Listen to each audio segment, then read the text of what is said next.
Hi అండి, welcome back to my channel. ఈరోజు జున్ను ఎలా తయారు చేసుకోవాలో ఈరోజు ఈ వీడియోలో చూసేద్దాం. ఇవి జున్ను పాలండి, ఫస్ట్ డేవి అండి. ఇవి స్ట్రెయినర్తో వడకట్టేసుకున్నాము, ఎందుకంటే ఇందులో ఏమైనా డస్ట్ ఈ స్ట్రెయినర్లోకి వచ్చేస్తాయి.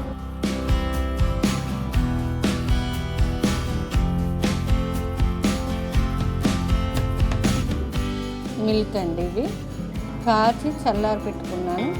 ఇవి కూడా ఒకసారి వడగట్టేసుకుందాము. పచ్చి పాలు పోసుకుంటే విరిగే ఛాన్స్ ఉంటుంది, అందుకని నేను కాచి చల్లారి పెట్టుకొని జున్ను పాలలో మిక్స్ చేసుకోవాలి. లీటర్ జున్ను పాలకి 1/2 లీటర్ మిల్క్ అయితే సరిపోతుంది. ఈ బెల్లంని నేను తురుముకున్నాను సన్నగా. ఇది 1/2 కేజీ బెల్లం అండి.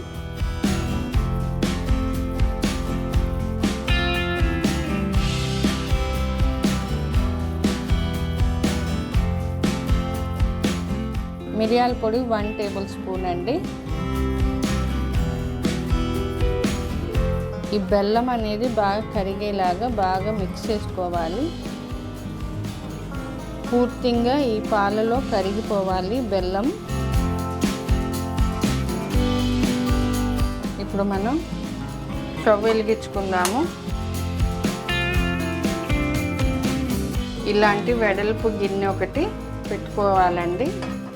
1/2 వరకు ఇంతవరకు వాటర్ పోసుకోవాలి.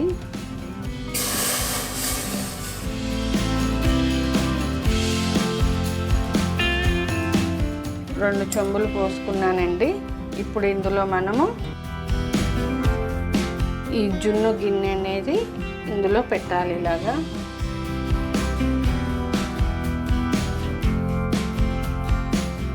వాటర్ ఈ గిన్నెకి 1/2 వచ్చేసాయి. దీని మీద ఒక మూత పెట్టుకుందాము. దీని మీద ఒక మూత పెట్టుకున్నాం కదా, ఇప్పుడు దాని మీద ఇంకొక మూత పెట్టుకుందాము. ఆవిరికి ఉడికిపోవాలి జున్ను అనేది. బరువుది ఏదైనా సరే, పీట కానీ పత్రం కానీ ఏదైనా పెట్టండి. ఇది కుక్ అవ్వనీకి 1/2 అవర్ టైం పడుతుందండి.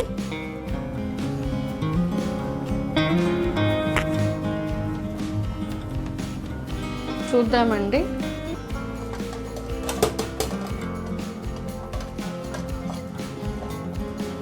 చూడండి, ఆవిరికి ఇలాగా రెండు జాయింట్ అయిపోతాయి.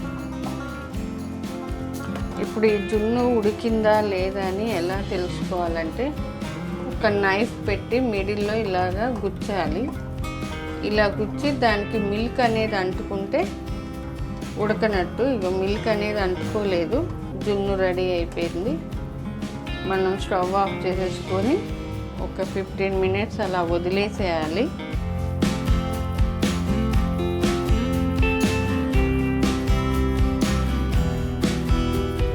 చూద్దామండి.